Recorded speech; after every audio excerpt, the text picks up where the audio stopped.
네, 오늘 주신 하나님 말씀 사도행전 17장 16절부터 34절까지 말씀입니다. 지금 함께 읽는 것은 16절부터 18절까지 우리 세 구절만 같이 읽겠습니다. 시작.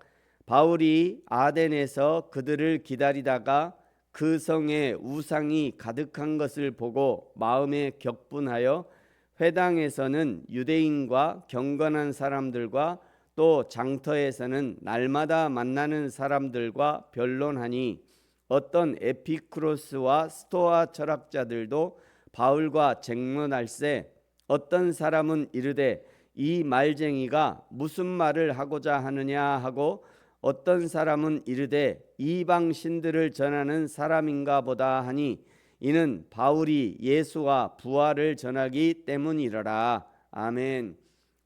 오늘 본문인 사도행전 17장 16절부터 34절까지는 복음이 당대 최고의 지성적 요새였던 아덴, 지금의 아테네의 심장부에서 어떻게 선포되었는지를 보여주는 기독교 변증학의 정수라고 할 수 있습니다.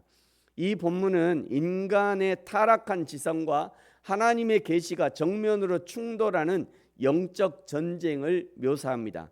먼저 1절에는 바울은 아덴의 예술과 철학에 감탄하는 대신 그 도시에 가득한 우상을 보고 격분했다 이렇게 기록하고 있죠.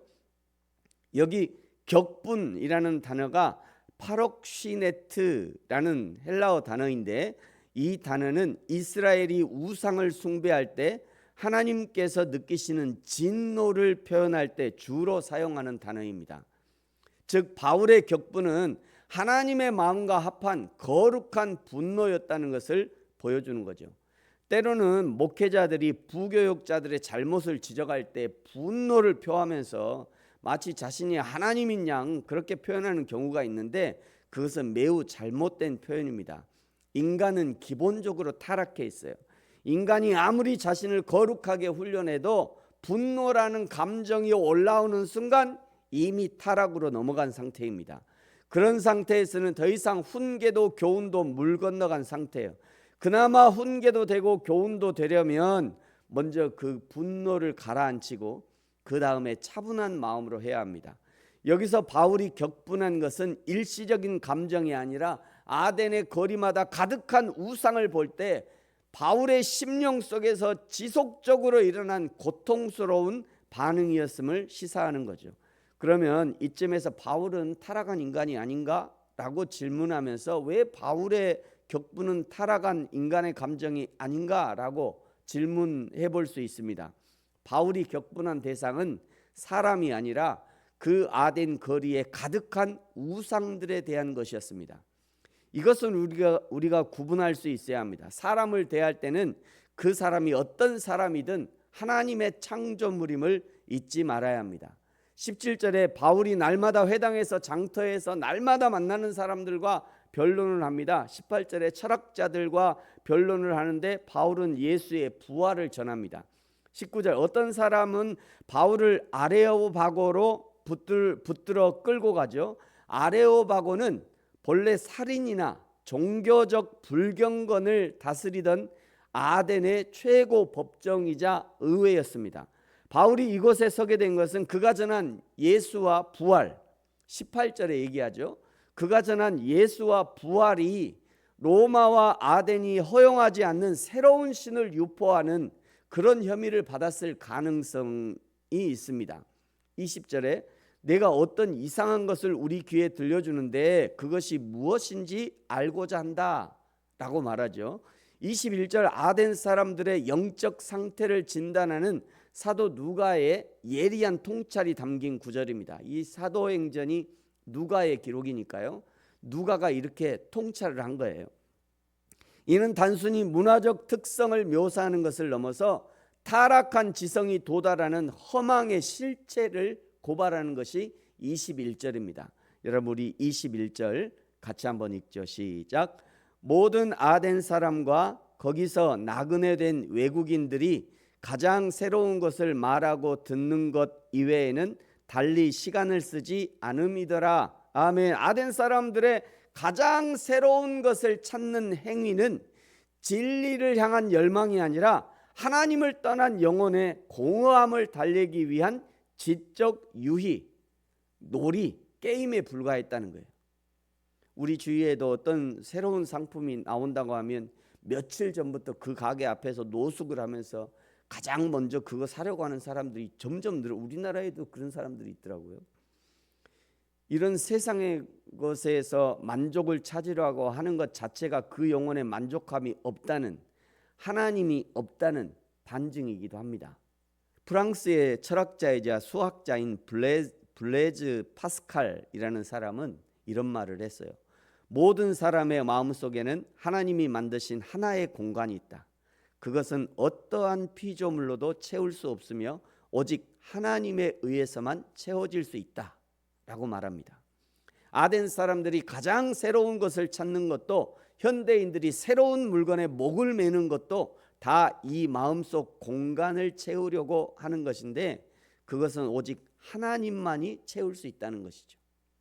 사랑하는 성도 여러분, 저와 여러분은 오직 여호와 하나님을 우리의 빈 마음의 공간에 채우시고 날마다 풍성한 삶을 살게 되기를 예수님의 이름으로 축복합니다.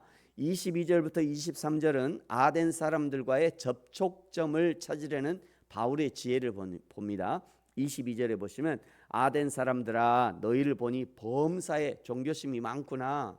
23절 내가 두루 다니며 보니까 알지 못하는 신에게라고 새긴 단도 보았다. 내가 그것을 지금부터 너희에게 알려줄게 라고 얘기합니다. 바울은 아덴 사람들의 종교성을 비난하기보다 그들의 갈망을 복음으로 연결하는 지혜를 보이는 거죠. 24절부터는 창조주 하나님의 절대적 주권을 선포합니다.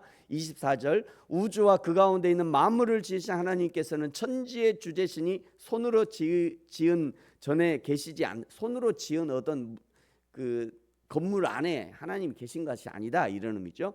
25절 하나님은 부족한 것이 없으시다. 28절에 보시면 우리가 모두 그 하나님을 힘입어 기동하는 존재이다. 29절 우리가 모두 하나님의 소생이고 하나님을 우상처럼 섬겨서는 안 된다. 그러면서 심판과 부활, 회개를 요청합니다. 30절에 이제는 어디든지 사람에게 다 명하사 회개하려 하셨다. 31절 하나님이 천하를 공의로 심판할 날을 작정하셨다. 32절부터 34절은 바울의 설교를 듣고 두 가지 반응으로 갈립니다. 32절에 어떤 사람은 조롱하고 어떤 사람은 이 일에 대하여 내 말을 다시 듣겠다 하니, 그런데 33절에 바울이 그들 가운데서 떠난대요. 여기 32절에 분명히 믿겠다는 사람도 있는데 왜 바울은 그것을 떠난 것일까? 바울이 떠난 첫 번째 이유는요, 아덴의 지식인들이 보여준 이 반응이, 그 반응이 신앙적인 탐구가 아니라 지적 유의, 새로운 것을 탐구하고자 하는, 새로운 것을 알고자 하는 지적 유의와 심판적 거부에 가까웠기 때문입니다. 여기서 다시 듣겠다고 하는 표현은 21절에 지적한 그들의 습성, 즉 진리에 관심이 없고 오직 새로운 것, 오직 새로운 것에만 관심을 갖고 있는 그런 아덴 사람들의 태도의 연장선상일 가능성이 크기 때문입니다. 그런데 33절에 바울이 떠남으로 끝난 것이 아니라는 것을 알 수 있죠. 34절에 보시면요, 몇 사람이 그를 가까이하여 믿으니 그 중에는 아레오바고 관리 디오누시오와 다말이라 하는 여자와 또 다른 사람들도 있었대요. 바로 이 사람들이 진짜 예수님을 믿게 된 사람들이죠. 이것이 바로 하나님의 효력 있는 부르심이라고 하는 겁니다. 교회의 부흥은 인간의 마케팅이나 목사의 설교 기술에 달린 것이 아니라 하나님께서 구원하시기로 작정한 자들을 부르시는 하나님의 주권적 역사에 달린 겁니다. 그러므로 성도는 첫째, 나 같은 죄인을 살리신 하나님의 주권적 은혜에 대하여 크게 감사해야 돼요.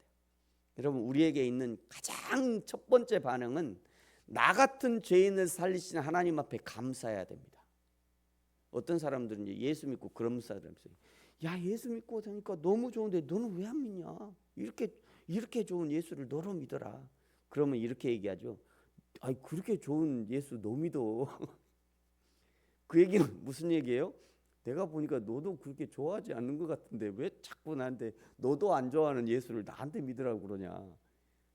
그런 반응일 수도 있거든요.